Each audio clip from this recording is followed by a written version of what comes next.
반갑습니다. 박영기입니다. 이번 시간에는 전자공학을 소개하는 시간을 갖도록 하겠습니다. 이제 특히 이제 전자공학을 처음 공부하는 학생들이 전자공학이 어떤 이제 학문인지 알게 되고, 그 다음에는 또 이게 앞으로 이제 전자공학을 공부할 때 또 나는 어느 쪽으로 더 할까, 이제 그런 것들도 생각해 볼 수도 있고, 그 다음 앞으로 전자공학하고 관련된 직업이 또 어떤 게 있을까, 뭐 그런 것들도 잠시 이제 엿볼 수 있는 그런 시간이 될 것 같습니다. 먼저 전자공학을 정의를 해보면 좀 의외로 우리가 이제 전자공학을 이야기하면 뭐 전자회로라든지 뭐 또 TV나 또 뭐 우리 일상생활에서는 뭐 그 스마트폰이나 이런 이제 결과물을 많이 보게 되는데, 그 결과물이 있게 된 그 배후에 그러니까 이것을 하는 무엇을 연구해서 이런 것들이 나왔느냐 하는 것을 이제 살펴볼 필요가 있습니다. 그래서 이제 그것들을 이제 구현하는 그런데 학문이 이제 전자공학인데, 그것을 결국 이것저것 다 접해 보면 결론은 이제 이쪽으로 갑니다.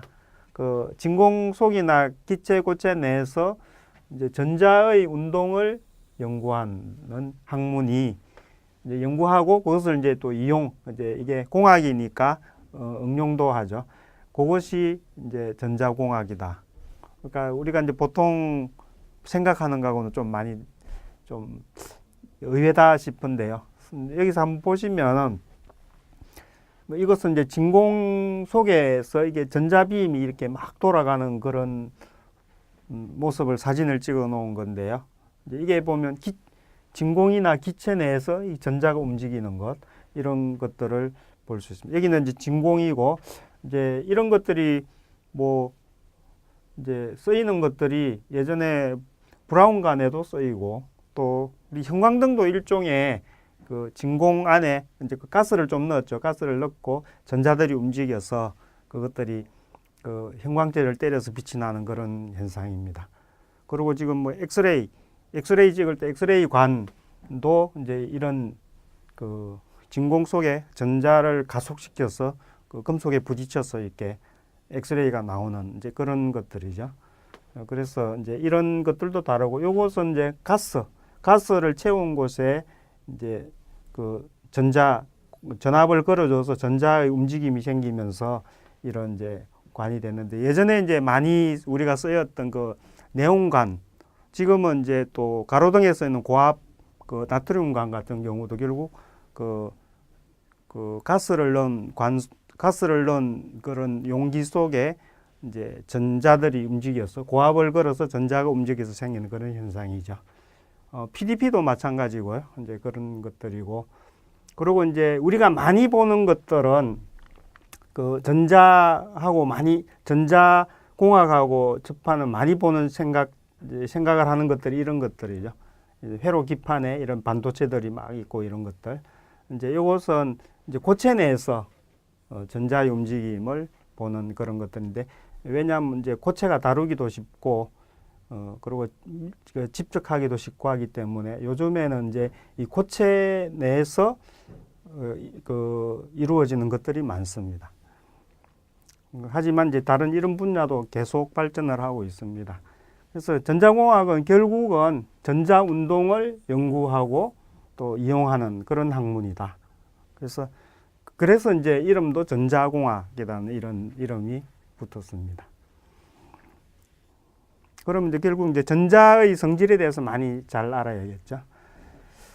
그 다음에 이제 전자공학을 공부하게 되면 이제 기본적인 과목을 쭉 배우고, 나중에는 좀 이제 그 상위 과목, 그러니까 3학년, 4학년 되어서 좀 더 심화된 과목, 그런 것들을 배우게 되는데, 그런 과목들이 더 발전하면은 어떤 것들이 되느냐 하는 거죠.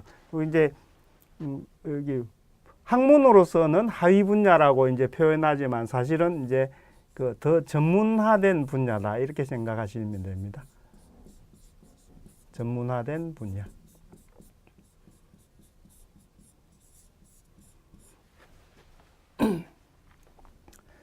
그래서 이제 보면은 신호 처리, 이제 시그널 프로세싱 신호 처리 부분이 있고요. 이런 게 이제 다시 떨어져 나가서 새로운 학문이 되는 거죠. 그 다음에 통신공학, 그 다음에 제어공학, 개척공학. 요거 두 개는 보통 이제 합쳐져서 제어개척 뭐 이런 공학으로 이렇게 보통 같이 붙여서 연구를 합니다. 근데 컴퓨터 공학, 그다음 VLSI 설계공학 이런 것들로 이제 원래는 이게 전자공학의 범주였는데 전자공학에서 다루는 것들이었는데 이제 여기서 이제 더 이게 발전을 해서 새로운 학문으로 된 것들이죠. 이렇게 이것들이 그래서 이제 이런 것들을 제대로 잘 하려고 그러면 이 전자공학의 기본적인 것들을 다 이제 알아야 여기에 접근을 할 수가 있죠. 그리고 이제 그 각 좀 전에 말씀드렸던 각 이제 그 분야를 좀 더 설명을 드리면 이제 신호 처리 같은 거, 시그널 프로세싱은 신호를 이제 분석하고 처리하는 그런 일을 하게 됩니다. 신호는 크게 이제 아날로그 신호하고 디지털 신호로 나누는데요. 이제 뭐 대상이 다르지 다루는 거는 비슷합니다. 아날로그 신호는 이제 뭐 예를 들면 오디오 신호의 정폭과 필터링 이런 것들도 하고 통신 신호의 변조와 복조 이런 것들을 하게 됩니다. 이 외에도 이제 많지만 이제 대표적으로 이런 식으로 한다는 거죠. 그 다음에 디지털 신호 같으면 압축, 오류 검사, 오류 검출 이런 것들이 아날로그하고는 좀 다르게 특징을 가지고 있는 거죠. 그래서 신호 처리는 예를 들면 이제 그 뭐 드라마 같은 데 보면 그 뭐 트렁크 뒤에 누가 이제 납치를 당해 가지고 트렁크에 이제 갇혀 가지고 이렇게 가다가 뭐 이제 경찰관하고 통화를 했는데 그 통화한 기록을 보고 이런 신호 처리 전문가가 이렇게 분석을 해서 이 사람이 지금 가고 있는 곳이 부둣가 쪽이다. 뭐 그러니까 교량을 넘어가고 있는 중이다. 이런 것들을 분석해낼 수 있습니다. 그걸 어떻게 하느냐 하면 이제 뭐 이렇게 통화하는 내용은 사람의 목소리, 그다음에 자동차의 잡음, 또 만약에 거기 부둣가 같은 뱃소리 같은 것도 들어있고 막 섞여서 우리가 듣기는 잘 모르죠. 그런데 이제 신호 처리를 하게 되면 이런 주파수에 어떤 신호가 있는가를 이렇게 집어낼 수가 있죠. 그렇게 되면 이제 예를 들면 그 많은 소리 중에 이게 그 규칙적으로 어떤 소리가 이렇게 들컹거리는 그런 소리가 나왔다. 그거를 이제 뽑아서 이렇게 보니까 교량을 지나갈 때 이제 교량은 보통 이렇게 그 어떤 단위를 이렇게 붙여서 만들죠. 그래서 그 부분을 지나갈 때 덜컥덜컥 소리가 납니다. 그런 거를 집어내 가지고 지금 교량을 지나가고 있다. 또 막 잡음 같은 신호 중에서 어떤 주파수대를 뽑아 보니까 뱃소리가 나더라. 그래서 이거 지금 항구 쪽으로 가는 다리를 교량을 건너고 있다. 이런 걸 찾아낼 수 있는 거죠. 그런 것들이 이제 이렇게 신호 처리를 이용하는 한 예라고 볼 수 있습니다. 통신공학은 우리가 지금 아주 통신은 많이 하고 있죠. TV도 보고 있고 휴대폰도 많이 쓰고 있고 이런 것들을 이제 실생활에 많이 쓰고 있는데 통신공학은 이제 정보를 어떻게 전송하느냐 하는 것을 주로 다루는 학문입니다. 어떻게 전송할 거냐. 그래서 이제 대표적으로 이제 정보를 전송하는 데 들어가는 게 송신기, 수신기, 통신기는 이제 트랜스미터, 수신기는 리시버인데 이거 그 합쳐진 거를 이제 그 송수신기라고 해서 트랜스미터하고 리시버가 합쳐서 트랜시버라고 그러죠. 송수신기. 그래서 이제 그 송신기도 되고 수신기도 되는 거 이런 것들 이 송수신기인데 우리 뭐 스마트폰도 송수신기고 예전에 쓰던 유선 전화기도 일종의 유선 송수신기죠. 예, 그래서 이제 통신공학에서는 이 신호를 어떻게 보내고 받을 거냐 하는 그런 이제 것들을 많이 연구를 하게 되고, 이런 것들은 지금 다 안테나죠. 이런 것들이 안테나입니다. 그래서 이런 마치 북처럼 생겼는데, 이게 이제 속에는 이렇게 파라볼라 안테나인데 이렇게 씌운 거죠. 이렇게 해서 이제 신호를 주고받게 됩니다. 제어공학은 이제 지금 그 보면 상업용 비행기 비행과 그 비행기 이제 영화 같은 거 보면 여객기 안에 보면 막 컴퓨터가 깔려 있는 그런 게 나오죠. 에어포스 원 뭐 이런 영화 보면 그런 게 나옵니다. 그래서 그 비행기가 이제 여러 기상 변사 현상을 겪으면서도 안정되게 날기 위해서는 일일이 사람이 다 이렇게 조종을 하기에는 너무 피곤하고 힘들기 때문에 이제 컴퓨터가 그런 것들을 대체를 해주고 있죠. 이제 그러려고 하면 비행기 균형이라든지 또 풍속이라든지 이런 것들 다 측정을 해서 하게 되죠. 이제 측정을 하는 건 나중에 이제 계측공학이라고 따로 있는데, 제어공학은 그걸 어떻게 컨트롤을 할 거냐 하는 그런 것들을 배우게 됩니다. 요즘에 이제 많이 이게 매스컴에 뜨고 있는 자동차의 자동주행 같은 것들도 다 제어공학으로 하고, 드론의 균형을 잡고 하는 것들도 다 이제 제어공학을 사용을 해서 하는 거죠. 그리고 이제 뭐 우리 눈으로는 자주 볼 수는 없지만 그 큰 공장에 그런 그 공장의 각 공정들을 자동화하는 그런 것들도 제어공학이 많이 들어갑니다.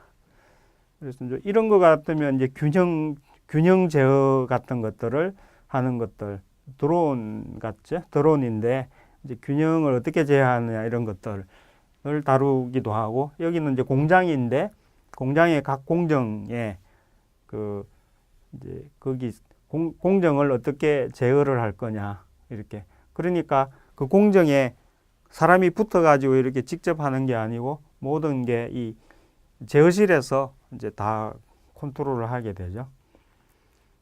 이런 것들을 이제 제어공학에서는 하게 됩니다. 계측공학은 이제 제어공학하고 굉장히 밀접하게 있기 때문에 보통 붙여서 제어계측공학 이렇게도 그런 학문이라고도 합니다. 그래서 계측공학은 이게 측정을 어떻게 할 거냐 하는 겁니다. 뭐 여기 다시 한번 보면 물리량을 측정한다. 그 물리량이라는 게 압력, 온도, 습도 뭐 여러 가지가 있죠. 전압, 전류 그런 것들을 이제 측정을 어떻게 하는가 하는 거죠. 여기 보면 뭐 실험실이나 그런 곳 같은데 여기 이제 뭐 여러 가지 센서를 달아가지고 뭔가를 측정을 하고 있죠. 이런 것들을 어떻게 하느냐 하는 그런 것들입니다. 여기도 이제 뭐 어떤 실험 이제 설비들이 있는데 어떻게 측정을 할 거냐. 그래서 이제 계측은 그 목적이 결국 제어하고 관련이 많이 됩니다. 그 계측만 해서 값만 앓는 목적도 있을 수도 있지만 그것을 어떻게 다시 제어를 할 거냐 해서 제어공학과 밀접한 관계가 있죠.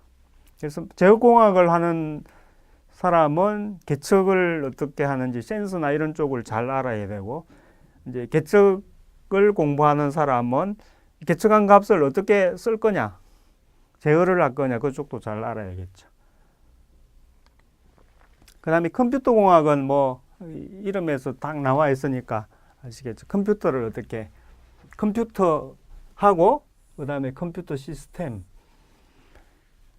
이제 설계하는 그런 것들을 다룹니다. 그래서 컴퓨터 하드웨어를 설계하는 거, 그 다음에 이제 컴퓨터를 공장 제어 같은데 어떻게 활용할 거냐, 또 인베디드 시스템, 그 회로나 이 소자 안에 이미 이제 프로그램이 되어 있는 그런 것들이라고 생각하면 됩니다. 이런 것들을 이제 개발하는 것들이죠. 뭐 이런 지금 여기 사진에 보시면 뭔가 이제 새로운 거를 이렇게 개발을 하고 있죠. 이게 어디에서 있는지 잘은 모르겠지만 이런 이제 꼭 우리가 컴퓨터라는 게 집에 있는 PC 이런 것만 컴퓨터가 아니고 그 연산작용하고 그러니까 컴퓨터가 할 수 있는 그런 것들을 다 할 수 있으면 그걸 다 컴퓨터라고 그러죠. 마이크로 컴퓨터도 컴퓨터고 슈퍼컴퓨터도 컴퓨터고.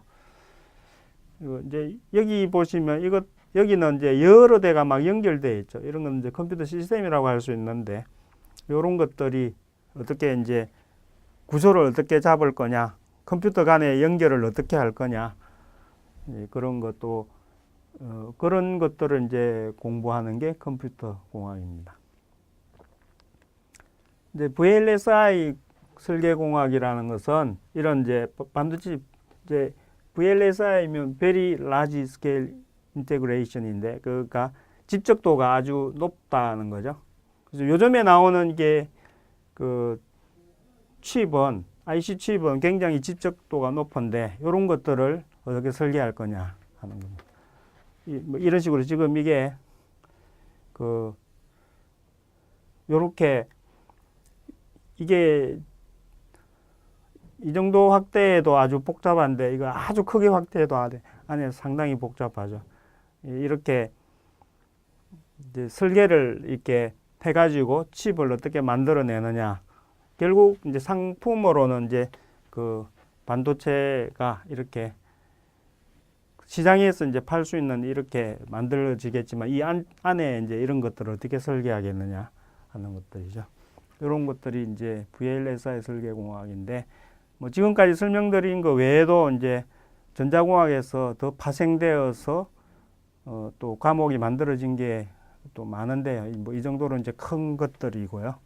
그다음 소개드릴 게 이제 전자공학에서 좀 전에 말씀드린 것들 이런 것들을 다룬다고 했는데 이런 것들을 하기 위해서 필요한 이제 공부를 해야 되는 과목들이 있습니다. 이제 그 과목을 보면 전자기학, 뭐 회로 이론, 고체 전자공학, 아날로그 디지털 회로, 신호 및 시스템, 제어 시스템, 아날로그 디지털 통신 시스템 뭐 이런 이제 과목 이름은 좀 다를 수가 있습니다. 회로 이론을 뭐 회로 해석이라고도 하기도 하고 이제 고체 전자공학을 뭐 반도체 공학이라는 이름으로 배우기도 하고 그다음에 뭐 제어 시스템 같은 경우는 자동 제어 뭐 이런 이제 과목으로 학교마다 이제 과목명은 좀 다를 수가 있는데 어쨌든 내용은 이제 이런 것들을 배우게 됩니다. 이것들을 좀 하나씩 설명을 드리겠습니다. 간단하게 전자기학은 그 물리에서 배울 때 전기와 자기 파트 그 부분이 좀 더 이제 체계화되어 있는 그런 과목입니다. 그래서 전기와 자기 현상을 탐구하는 학문인데 이제 전기와 자기가 이제 결합이 되어서 나중에는 이제 전자기장을 이루게 되죠. 뭐 이런 것들은 이제 많이 고등학교에서도 많이 봤죠. 전하가 이렇게 있으면 뭐 전기장이 이렇게 형성된다. 이제 자석이 이렇게 있으면 자기장이 형성된다. 요것도 이제 시간 변화가 없는 그런 것들인데 만약에 이게 시간 변화가 있으면 전기장에서도 자기장이 생기고 자기장에서도 전기장이 생기고 해서 전기와 자기가 서로 엉켜서 이렇게 엉켰다기보다는 어떤 규칙을 가지고 이렇게 이제 진행하는 전자기파가 되는 거죠. 이제 이런 것들을 배우게 됩니다. 회로 이론은 이제 전자소자로 이루어진 회로망을 해석하는 건데요. 이것도 뭐 우리 이제 중고등학교 때 저항의 직렬 연결, 병렬 연결 그런 것들을 배웠죠. 그런 것들을 이제 좀 더 체계적으로 공부하는 학문입니다. 그리고 이제 저항만이 아니고 이제 이런 인덕터, 이제 우리는 코일이라고도 하는데요. 그다음에 커패시터, 콘덴서, 이제 이것까지 포함이 되어서 뭐 스위치를 열고 닫고 이런 것까지 포함되고 신호도 이제 그냥 직류의 전지에 이렇게 스위치를 열고 닫느냐 그런 것도 있고 막 신호가 이런 정연파가 들어갈 때도 있고 이렇게 펄스가 들어갈 때도 있고 막 이럴 때 어떻게 이제 아웃풋이 어떻게 되느냐 그런 것들을 공부하는 과목입니다. 근데 주로 수동 소자를 다룹니다. 수동 소자라는 것은 이제 스스로 에너지를 만들지 못하는 그런 소자를 수동 소자인데, 뭐 그 저항, 코일, 이제 인덕터라고 그러죠. 저항, 인덕터, 커패시터 이런 것들을 주로 이제 다루고 있습니다. 만약에 이제 능동 소자가 있더라도 수동 소자로 모델링해서 이제 회로 이론 과목에서는 다 이제 수동 소자로 다룬다. 뭐 이런 게 이제 저항 트랜지스터 같은 것을 수동 소자로 이렇게 바꾼 건데요. 이렇게 해놓고 나서 보면 다 이제 트랜지스터가 능동 소자지만 이제 수동 소자처럼 이렇게 해서 다루게 되죠.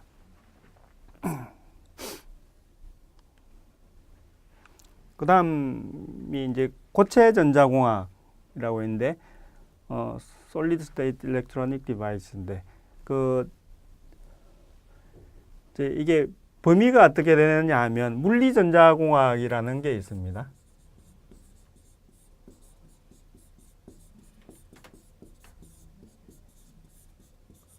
물리전자공학이라는 이런 이제 큰 범위가 있는데, 이것은 전자공학에서 다루는 것들을 물리적으로 다 규명하는 학문이 물리전자공학입니다.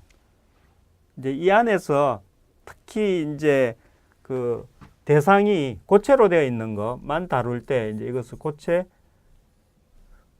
전자공학 이렇게 이제 이름을 붙입니다. 그래서 이제 고체 전자공학이라고 해서 다루고, 이 중에서 고체 중에서도 특히 반도체만 다루는 것은 이제 반도체 공학 이렇게, 혹은 뭐 반도체 재료 뭐 이런 식으로 해서 이렇게 이제 공부를 하게 됩니다. 그런데 이제 이게 과목 이렇게 엄밀하게 따지면 이렇게 이제 범위가 정해지지만, 그 전자공학에서 그 다루는 내용은 거의 다 이제 반도체 공학 이쪽이 됩니다. 고체 전자공학이라고 이제 이름은 붙였지만 전자공학에서 공부해 보면 거의 다 이제 반도체 공학에 해당하죠. 그래서 이런 뭐 빛을 받아서 반도체에서 어떻게 되고 이런 것들, 반도체의 이제 전류 전압 특성 이런 것들을 공부하게 됩니다. 그러니까 뭐 예를 들면 이제 반도체를 만드는 그런 회사에 가고 싶다 하면 이제 이런 과목들을 잘 해야겠죠. 그 다음에 아날로그 회로는 이제 전기 신호 중에 아날로그 전기 신호를 처리하는 그런 과목입니다. 아날로그는 시간에 따라서 그 신호가 연속이 되어 있는 이런 걸 아날로그라고 그러죠. 이런 신호를 처리하는 거. 우리 음성 같은 거를 마이크로 이제 받아들이면 이 아날로그 신호가 되겠죠. 그래서 이제 받아가지고 뭐 증폭을 하거나 이런 것들을 하게 되죠. 그리고 이제 뭐 이건 아날로그 뭐 발진기일 수도 있고, 아니면 이게 뭐 그 송신기일 수도 있는데, 어쨌든 이런 신호를 이렇게 만들어 가지고, 이런 신호도 이제 아날로그 신호죠. 시간에 따라서 이 연속된 이런 값들을 가집니다. 이런 회로를 다루는 게 이제 아날로그 회로입니다. 그 다음에 디지털 회로는 디지털 신호를 다루는, 디지털 신호를 이용하는 전자회로를 다루고 있습니다. 그래서 이제 디지털 신호는 그 값이 이제 그 그러니까 0하고 1밖에 없다, 이렇게 이제 1이라는 게 뭐 5볼트가 될 수 있고, 예를 들어 PC 같은 경우는 이제 5볼트에 해당하죠. 이게 보통 이제 많이 다루는 게 디지털에서 이런 5볼트를 많이 다룹니다. 이렇게 해서 뭐 신호가 이제 이런 식으로 되어 있는 이런 것들은 이제 디지털 회로죠. 0 아니면 1. 그래서 이제 이것들은 다 회로가 이제 논리 회로가 됩니다. 논리 회로로 되어 가지고 입력도 뭐 0, 1, 0일 때 출력이 0이냐 1이냐 그런 거를 따지게 되죠. 그래서 디지털 회로는 지금 뭐 디지털 기기가 아주 많이 이제 발달되어 있는데 거기서 근간이 되는 그런 회로입니다. 디지털 회로를 좀 깊이 공부하면 이제 그 컴퓨터 공학을 하고 연결이 이제 되고 그런 이제 흐름을 가지고 있습니다. 그다음 신호 및 시스템은 그 연속 및 이산 신호, 그러니까 신호를 다루는데 연속 신호는 시간에 따라서 이렇게 연결된 거고, 이산 신호는 이렇게 샘플링을 하거나 어떻게 해서 이렇게 값이 딱딱 떨어져 있는 이런 걸 이산 신호라고 그러죠. 이런 것들을 이제 해석을 하고 또 특성을 분석하는 그런 과목입니다. 뭐 예를 들면 신호가 이렇게 들어왔는데 입력이 이렇게 들어왔는데 출력이 이렇게 나온다. 그랬을 때 이게 뭐 어떻게 되어서 이렇게 되는가. 이거는 이제 연속 신호가 이산 신호죠. 이산 신호가 들어와서 이렇게 나가도록 어떻게 할 거냐. 또 뭐 이런 것 같은 경우는 시간에 따라서 이렇게 펄스가 이렇게 어떤 시간 간격으로 펄스가 나왔을 때 축을 주파수로 해서 이렇게 분석하는 방법. 이런 것들이 있고, 뭐 이런 신호가 있을 때 어느 주파수 대가 가장 높으냐. 그러면 이런 주파수 대가 가장 그 값이 크다. 이런 식으로 분석을 하는 거죠. 이런 것들이 이제 신호 및 시스템.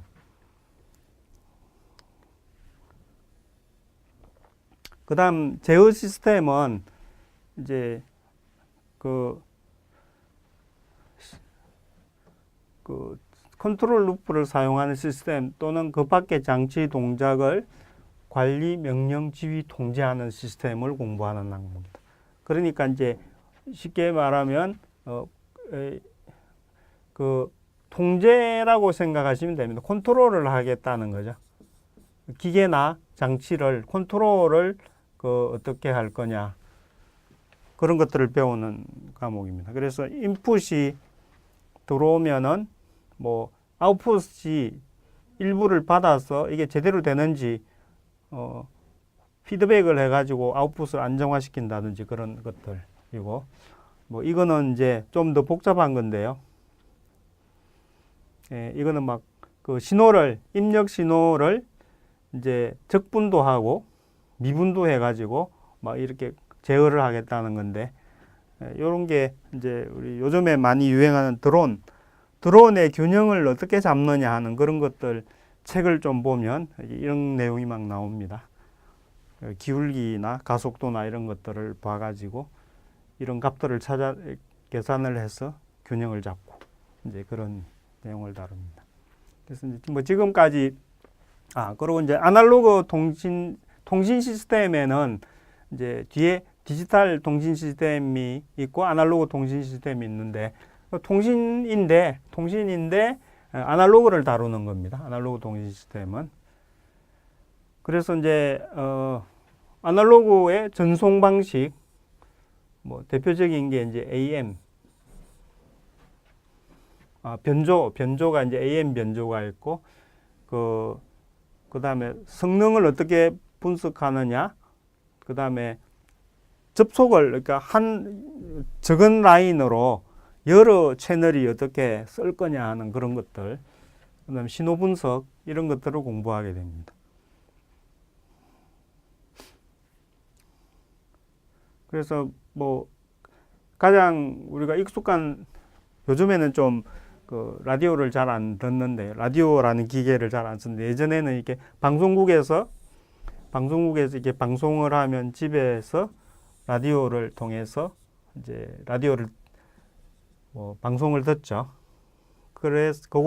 그랬을 때 이제 이런 AM이나 FM 이런 방송을 들을 때 이게 다 아날로그 통신 시스템입니다. 아날로그인데 이제 변조 방식이 AM이 있고 FM이 있죠. 대표적으로 이거는 이제 진폭 변조, 이렇게 신호를 이렇게 진폭을 바꾸어서 어떤 신호인지 아는 거고, 그 다음에 이건 주파수 변조인데, 이렇게 주파수를 이렇게 바꾸어서 진폭은 같고, 그렇게 해서 이제 신호를 보내는 그런 방식이에요. 이런 것들이 이제 아날로그 통신이고, 디지털 통신은 지금 우리가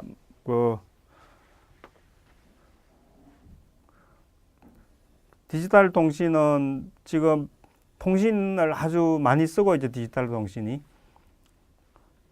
그래서 이제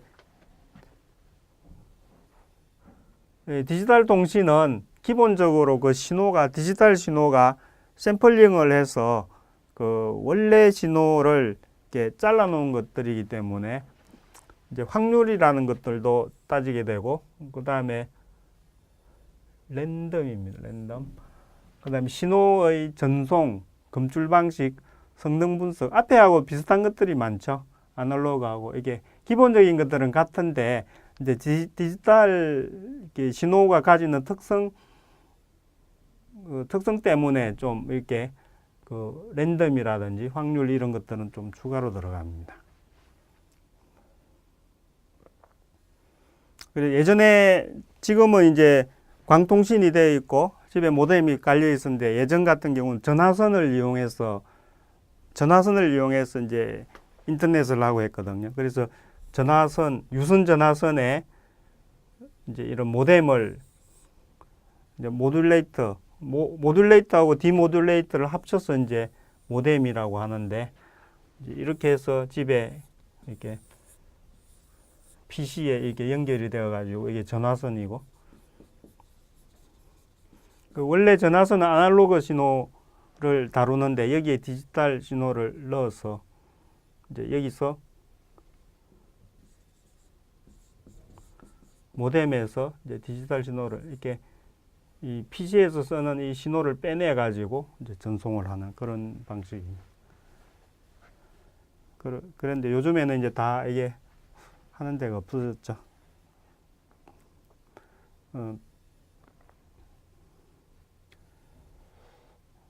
이제 요런 그 디지털 통신에 대해서 이제 배우는데, 이제 요 아날로그 통신 시스템하고 디지털 통신 시스템은 그 결과는 이런 기계, 이렇게 송수신 기계지만 사실 배우는 것은 아주 수학적인 것입니다. 암호, 그 다음에 그 변조, 복조를 어떻게 할 거냐, 그 다음에 그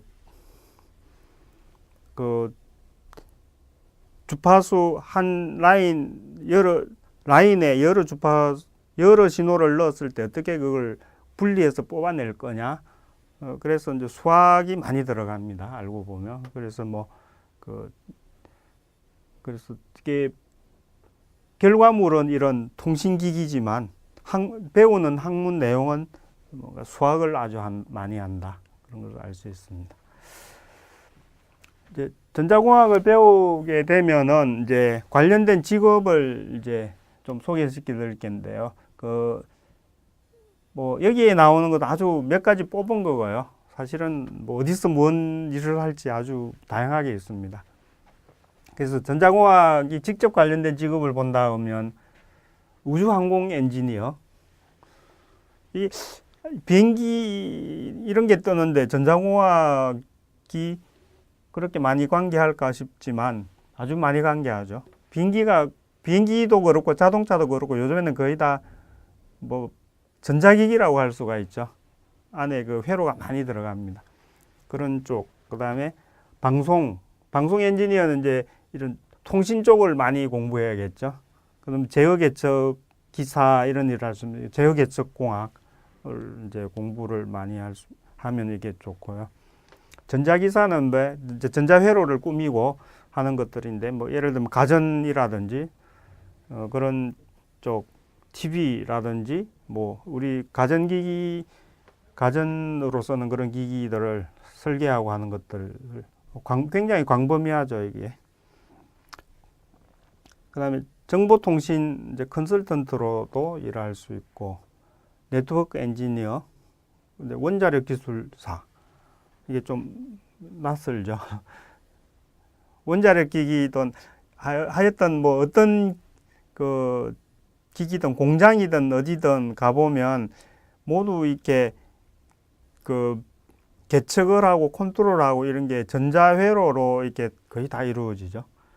그렇기 때문에 이런 것도 필요하고 시스템 분석가 이제 이런 것들의 직업을 가질 수 있고 이 외에도 이제 뭐 많이 있습니다. 그 다음에 전자공학을 이제 공부를 하면은 유용한 그런 직업이 그 경영 컨설턴트 이제 경영을 하는데 경영학과 이런 쪽을 나오는 분들도 필요하지만 이제 공대를 나와 가지고 기술을 아는 사람이 경영을 하는 게 좋을 때가 많습니다. 그래서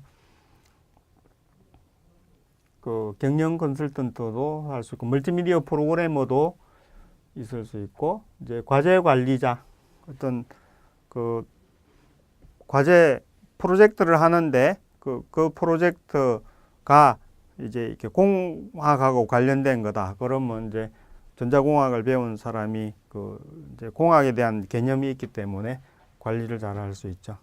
그러고 이제 뭐 전자공학을 공부해서 책을 쓸 수도 있죠. 책을 쓰는 사람이 될 수도 있고 판매 담당 기술자. 그러니까 우리 요즘에 이제 쓰는 말이 기술 영업이라고 많이 하는데요. 이제 어떤 물건을 팔기 위해서 이제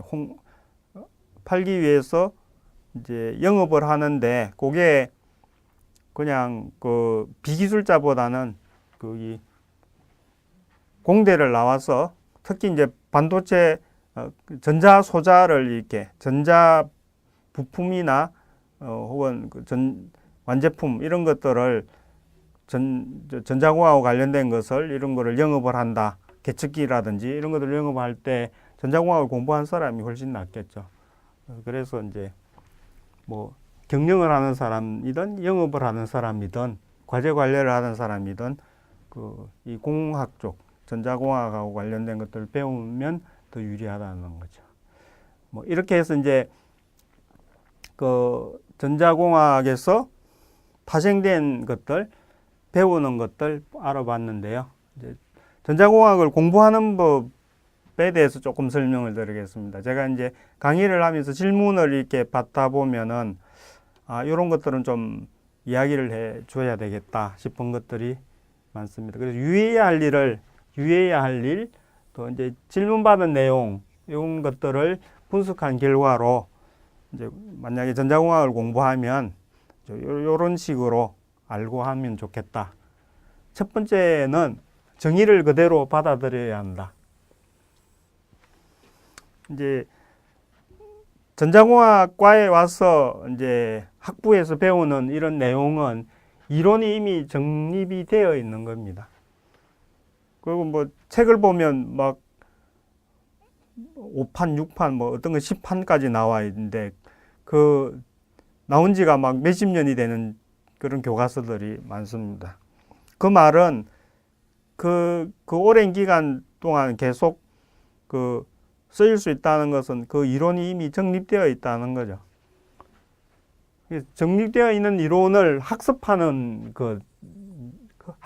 거지. 그 대학교 이제 들어와서 무슨 이론을 이렇게 만들어내라는 그런 게 아니라는 거죠. 이런 게 아니라는 겁니다. 그러니까 이미 구축되어 있는 그런 이론을 학습하는 거다. 그렇기 때문에 거기서 정한 것들은 그대로 받아들여야 되는 거예요. 정의라는 것은 새로운 개념을 설명하기 위해서 하는 약속이거든요. 예를 들어 전압이 어떤 거다, 전류가 어떤 거다, 전력이 어떤 거다, 이런 것들을 뭐라고 이렇게 이제 약속을 해 놓았으면 그 약속을 그대로 받아들여야 된다는 거죠. 그런데 이제 질문을 받아보면 이럴 경우가 있습니다. 이 정의를 무시하고 자기가 막 이거든 생각을 해가지고 자기만의 막 이론을 막 만들라는 사람이 있습니다. 그러니까 이제 기존에 정의가 이미 있는데 다르게 이렇게 생각을 하니까 이제 개념이 막 흩어지게 되죠. 그리고 이제 서로 대화를 해도 똑같은 단어를 쓰는데 생각하는 건 다르다는 거죠. 예를 들어 전압을 이야기한다 그러면 그 이미 정의된 전압이 있는데 자기는 막 다르게 생각한다고 그러면 똑같이 전압이라는 말을 쓰지만 말은 통하지 않는다는 거죠. 그래서 탐구를 하는 뭔가를 찾아내려고 하고 탐구 창의하는 거는 좋지만 그거는 이런데 대상을 하면 안 된다는 거죠. 이미 정해져 있는, 정립되어 있는 거 그대로 받아들이고 그걸 이용해서 이제 다른 것을 탐구하고 창의력을 발휘해야 되겠습니다. 그 다음에 이제 문제만 맞추려고 하는 그런 때가 있는데 공부 안 했다가 이제 시험 칠 때 뭐 그렇게 많이 하려고 그러죠. 그래서 개념은 잘 모르는데 어쨌든 문제 답을 막 맞추고 싶은 그런 것들이 보입니다. 이렇게 하면 이제 어떻게 이렇게 그런 기법을 익히면 점수는 잘 나올지 몰라도 시험 치고 나면 금방 다 잊어버리죠. 이제 그러려고 공부하는 건 아니잖아요. 그래서 그 개념을 잘 아는 게 중요하다. 개념을 잘 알면은 이제 응용 문제를 풀 때 강해지고 또 시간이 지나서 뭔가 새로운 일을 닥쳤을 때도 새로운 문제를 닥쳤을 때도 개념을 잘 알고 있으면 개념을 바탕으로 이렇게 차근차근 풀어 나갈 수가 있습니다. 그리고 만약에 이제 기업 연구소나 이런 곳에 가게 되면 매일 그 모르는 거 찾는 일을 해야 되거든요. 연구소에서 아는 거 연구하겠어요? 모르는 것을 이제 알려고 연구를 하는 거죠. 그래서 이 모르는 것을 알려고 하면 개념이 뒷받침이 잘 돼 있어야 됩니다. 개념을 잘 아는 사람이 이렇게 해야지. 이 요령 이런 거 시험 칠 때 점수 잘 받는 요령만 아는 사람은 이 탐구나 이런 것들 잘 할 수가 없게 됩니다. 그 다음에 그 수학의 바탕 위에 전공을 공부해야 된다. 뭐 이런 이야기가 있는데요. Mathematics is the language of physics. 수학은 물리학의 언어이다. 그 물리학이라는 게 수식으로 모든 것을 표현을 하는데요. 근데 전자공학도 마찬가지. 공학은 물리학에서 파생이 된 거거든요. 그래서 결국 이런 공학도 수식으로 표현합니다. 그래서 공대생들이 쓰는 책을 보면 다 이렇게 보면은 막 수식이 막 나오게 되죠. 식으로 다 표현을 한다는 겁니다. 그런데 이제 수학을 제대로 안 배운 상태에서 공학을 하겠다고 하면은 마치 제가 비유를 한다고 그러면 말을 잘 모르는데 시를 쓰려고 하는 게 하고 같아요. 그래서 이제 만약에 이제 전공을 공부하는데 이 막 수학이 어렵다. 그래서 수학책을 이렇게 뒤져봤는데 이걸 보고 하면 알만하다. 그러면 이제 이렇게 참조하면서 하면 되는데 이렇게 수학책을 봤는데 그 수학책을 봐도 모르겠다. 그 수학 자체를 잘 모르겠다 하면 공학 공부는 일단 중지를 하고 수학부터 공부하는 게 유리하다는 겁니다. 전공은 몇 년간 공부할 건데 몇 년간 공부할 게 계속 수학이 나올 건데 그 수학을 안 하고 한다는 것은 그 어려움을 계속 가져가겠다는 거거든요. 그래서 뭐 한 학기나 몇 개월을 미루더라도 수학을 하고 하는 게 낫다. 마치 그거하고 같죠. 뭐 유학을 갈 때 의학 코스를 먼저 하고 뭐 공부를 하는 거하고 비슷합니다. 의학이 안 되는데 그 강의 들어도 막 못 알아듣고 그러면 사실 시간 낭비죠. 그 다음에 이제 전자공학을 하다 보면 좀 전에 말했지만 공학이라는 게 이제 물리학에서 파생된 거기 때문에 물리학 지식이 이제 필요할 때가 많습니다. 그래서 이제 물리학도 어렵다고 막 안 하다가 이제 전자공학을 하게 되면 결국 또 그 피했던 걸 만나게 됩니다. 그래서 이제 물리학을 막 모든 분야를 알 필요는 없지만 적어도 역학하고 전자기 단원 정도는 그러니까 이제 물리학에서는 전기와 자기 이렇게 나오죠. 전기와 자기. 그래서 물리학에서 역학하고 이 전자기 단원, 전기와 자기 단원 정도는 이제 알아둬야 이제 공학자에서 가끔씩 모델링을 할 때 이런 것들이 나오는데 이해를 할 수가 있습니다. 이렇게 해서 이제 전자공학에서 그 전자공학의 정의, 그다음에 전자공학에서 그 배우는 내용, 그러니까 파생학문도 배웠고 봤고, 그다음 그 전자공학에서 배우는 그 과목들, 또 전자공학을 하려면은 그 어떤 것들을 주의해야 되는가 그런 내용에 대해서 이제 알아보았는데요. 그 이제 더 자세한 것들은 각 과목마다 또 공부하는 법을 따로 또 설명을 드릴 겁니다. 그래서 과목별로 어떻게 하면 좋을지는 그 과목별 공부법을 참조해 주시면 되겠습니다. 네, 수고하셨습니다.